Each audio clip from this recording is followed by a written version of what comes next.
Welcome to our channel. Today's story is Raggedy Ann and the Kittens. Raggedy Ann had been away all day. Marcella had come earlier in the morning and dressed all the dolls and placed them about the nursery. Some of the dolls had been put in the little red chair around the little doll table.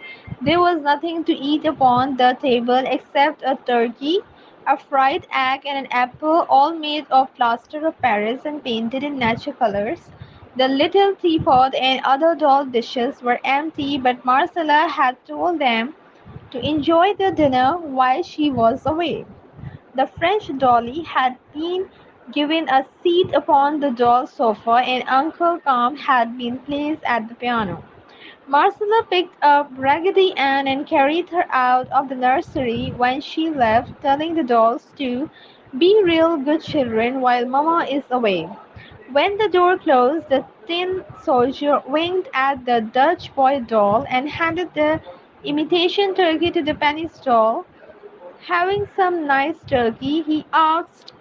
"No, thank you," the penny doll said, in little penny doll, squeaky voices. "We have had all we can get."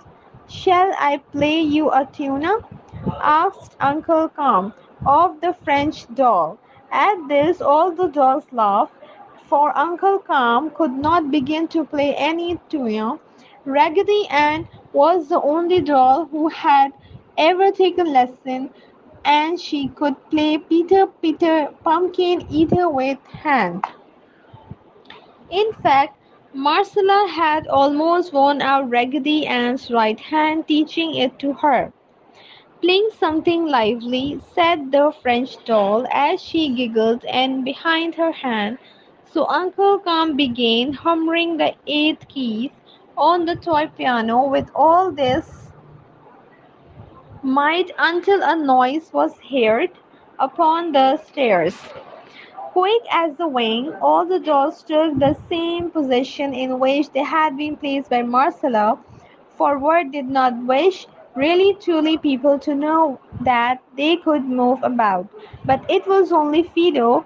He put his nose in the door and looked around. All the dolls at the table looked steadily at the painted food, and the Uncle Tom leaned upon the piano keys looking just as unconcerned as when he had been placed there. Then Fido pushed the door open and came into the nursery wagging his tail. He walked over to the table and sniffed, in hope Marcella had given the doll real food and that some would still be left.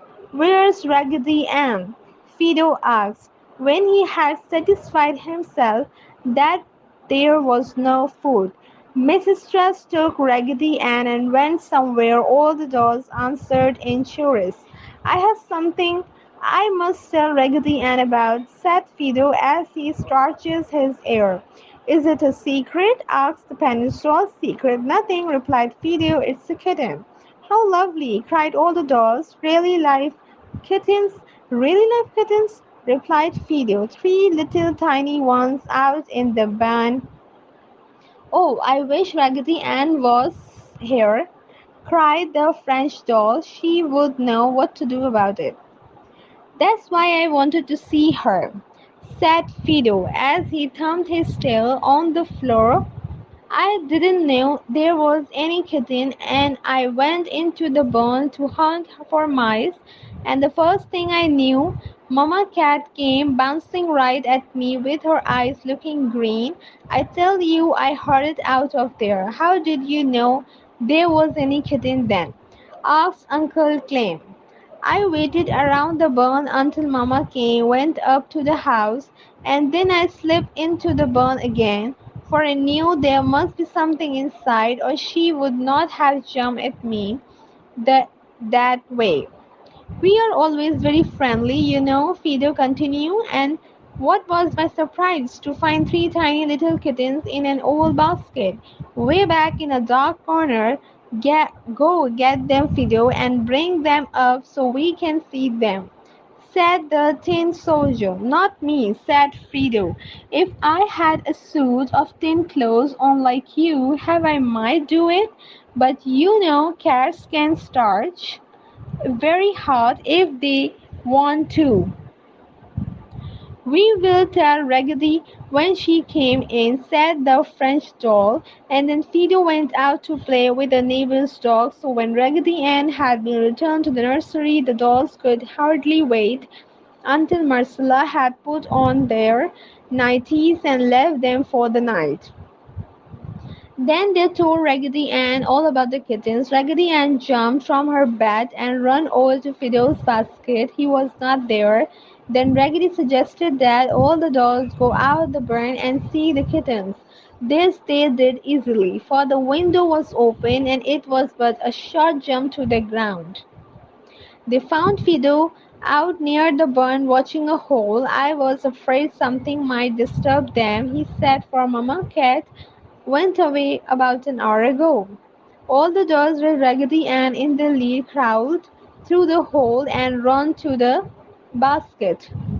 Just as Raggedy Ann started to pick up one of the kittens, there was a lot of howling and yelping, and Fido came bounding through the hole with Mamma Cat behind him.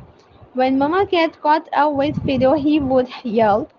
When Fido and Mamma Cat had circled the barn 2 or 3 times, Fido managed to find the hole and escape to the yard.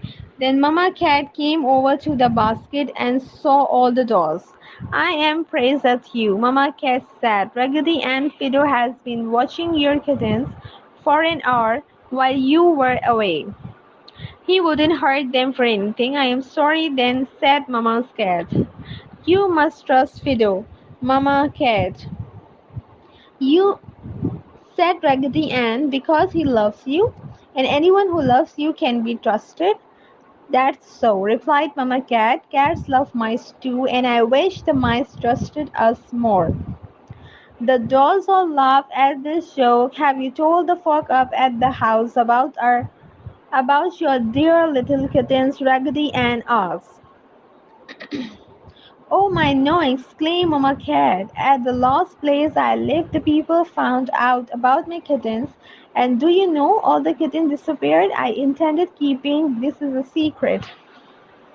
But all the folks at this house was very kindly people and would dearly love your kittens, cried all the dolls. Let's take them right out to the nursery, said Raggedy Ann, and Mistress can find them there in the morning. How lovely, said all the dolls in chorus. Do Mamma call Raggedy Ann nose? For she is stuffed with nice clean white cotton is very nice. So after a great deal of persuasion, Mamma Cat finally consented. Raggedy Ann took 2 of the kittens and carried them to the house while Mamma Cat carried the other. Raggedy Ann wanted to give the kittens her bath, but Fido, who was anxious to prove his affection, insisted that Mamma Cat and the kittens should have his nice soft basket. The dolls could hardly sleep that night. They were so anxious to see what Mistress would say when she found the dear little kitten in the morning. Raggedy Ann did not sleep a wink, for she shared her bed with Fido, and he kept her awake, whispering to her. In the morning, while Marcella came to the nursing, the first thing she saw was the 3 little kittens. She cried out in delight and carried them all down to show to Mamma and Daddy. Mamma Cat went trailing along, arching her back and purring with pride as she rubbed against all the chairs and door. Mamma and Daddy said the kittens could stay in the nursery and belong to Marcella. So Marcella took them back to Fido's basket while she hunted names for them out of a fairy tale book. Marcella finally decided upon 3 names: Prince Charming for the white kitty, Cinderella for the Maltese, and Princess Golden for the kitty with the yellow stripe. So that is how the 3 little kittens came to live in the nursery. And it all turned out just as Raggedy Ann had said. for her head was stuffed with clean white cotton, and she could think exceedingly wise thoughts. And Mama Cat found out the Fido was very good friend too. She grew to trust him so much, she would even let him help us the kitten sizes. Kindly like, share, subscribe, and press the bell icon for more stories.